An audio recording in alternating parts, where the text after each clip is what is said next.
Hi, this is Carly from bunsandmyoven.com, and today I'm going to show you how to make Hawaiian pizza stuffed inside of a chicken breast. It's a lower carb pizza recipe. The family loves it and it's so fun. I think you're going to love it. First, you're going to start by taking a couple of chicken breasts and a sharp knife and just place your hand flat on the chicken breast and cut into it. You don't want to cut all the way through. We're just cutting almost to the edge to create a nice deep pocket so that we can stuff our meat and pizza sauce inside. Drizzle the chicken breast with a bit of olive oil and then add a teaspoon of garlic powder and a half teaspoon of salt to a small bowl. Stir to combine. And sprinkle the seasoning all over both sides of the chicken breasts, making sure that you rub it in so that you coat every bit of it with that flavoring.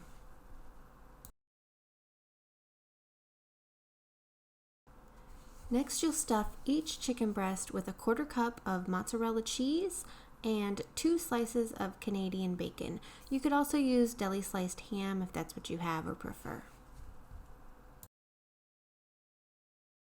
Spray a baking dish with nonstick spray and place the chicken breasts inside.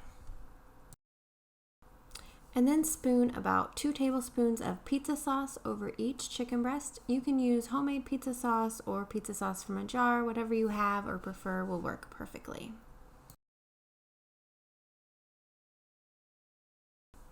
And then you'll want to sprinkle on some more cheese. We use a mixture of shredded mozzarella and shredded Parmesan, but you can use whatever you like on your pizza.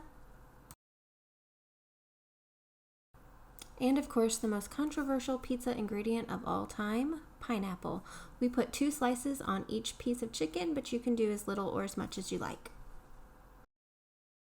Bake at 375 degrees for 30 minutes. We love making this chicken on pizza night. It's lower in carbs, it's a fun twist, and the whole family can mix up the toppings however they like. For this recipe and more, be sure to visit bunsandmyoven.com.